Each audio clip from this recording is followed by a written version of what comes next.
আলহামদুলিল্লাহ আলহামদুলিল্লাহ। এ দেখেন একটা 7 বছরের শিশু কত সুন্দর একটা ভিডিও উপহার দিয়েছে।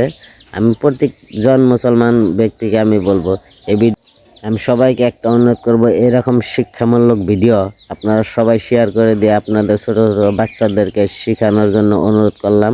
কারণ এরকম শিক্ষা আমাদের সবারই দরকার আছে। তাই এরকম ভিডিও আপনারা সবাই শেয়ার করে দিবেন আর কথাগুলো মনোযোগ দিয়ে শুনেন। মুসলমানদের প্রথম কিবলা কোনটি? মুসলমানদের প্রথম কিবলা মসজিদুল আকসা বা বাইতুল মুকাদ্দাস। বর্তমান কাবাঘর সর্বপ্রথম কে নির্মাণ করেন? হযরত আদম আলাইহিস সালাম ফেরেশতারা। কাবাঘরের পুনঃসংস্কার কে? হযরত ইব্রাহিম আলাইহিস সালাম। ইসলাম ধর্মের মূল ভিত্তি কয়টি কি কি? ইসলাম ধর্মের মূল ভিত্তি 5টি: কালিমা, নামাজ, রোজা, হজ, যাকাত। আমাদের ধর্মীয় উৎসব কি কি? আমাদের ধর্মীয় উৎসব ঈদুল ফিতর ও ঈদুল আযহা। আমাদের নবী সাল্লাল্লাহু আলাইহি সাল্লামের রওজা মুবারক কোথায়? আমাদের নবী সাল্লাল্লাহু আলাইহি ওয়াসাল্লামের রওজা মুবারক মদিনায়। ইসলামের প্রথম মুয়াজ্জিন কে? ইসলামের প্রথম মুয়াজ্জিন হযরত বেলাল রাদিয়াল্লাহু আনহু। পৃথিবীর প্রথম নবী কে? হযরত আদম আলাইহিস সালাম। পবিত্র কোরআন কয় পারায় বিভক্ত? 20 পারায় বিভক্ত। আল কোরআনের প্রথম সূরার নাম কি? সূরা আল ফাতিহা।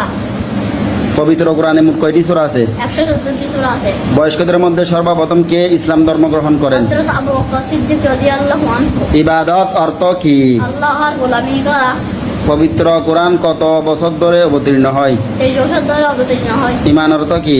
ঈমান অর্থ বিশ্বাস করা। আখিরাত অর্থ কি? আখিরাত অর্থ মৃত্যুর পরের জীবন। ধর্ম অর্থ কি? ধর্ম অর্থ পদ্মা বিধান। পবিত্রতা কি?